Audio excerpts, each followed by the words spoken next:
পরিমণির বিরুদ্ধে গ্রেপ্তারি পরোয়ানা। মারধর ও হত্যার হুমকির অভিযোগে ব্যবসায়ী নাসির উদ্দিন মাহমুদের দায়ের করা মামলায় চিত্রনায়িকা পরিমণির বিরুদ্ধে অভিযোগ গঠন করেছে আদালত। একই সঙ্গে আদালতে হাজির না থাকায় পরিমণির বিরুদ্ধে গ্রেপ্তারি পরোয়ানা জারির আদেশ দিয়েছে আদালত। ঢাকা চিফ জুডিশিয়াল ম্যাজিস্ট্রেট আদালত আজ রোববার এ আদেশ দেন। এই তথ্য নিশ্চিত করেছেন পরিমণির আইনজীবী নীলাঞ্জনা রিফাত।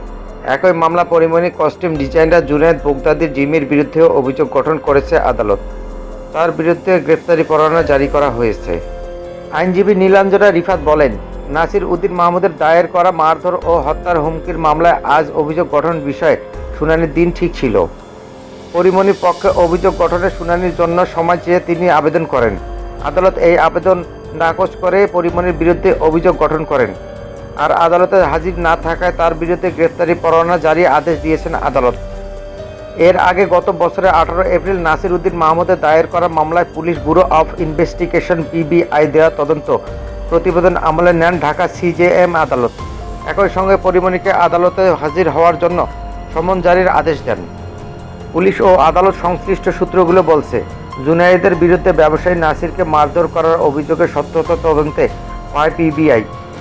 অপরদিকে পরিমণির ছোড়া মদের গ্লাসে নাসির আঘাত লাগার ঘটনার সত্যতা পেয়েছে পিবিআই। অন্যদিকে মাদকদ্রব্য নিয়ন্ত্রণ আইনের মামলায় পরিমণি সহ 3 জনের বিরুদ্ধে বিচার চলছে ঢাকা বিশেষ জজ আদালত 10 এ। এই মামলাটি সাক্ষ্য গ্রহণ পর্যায়ে রয়েছে।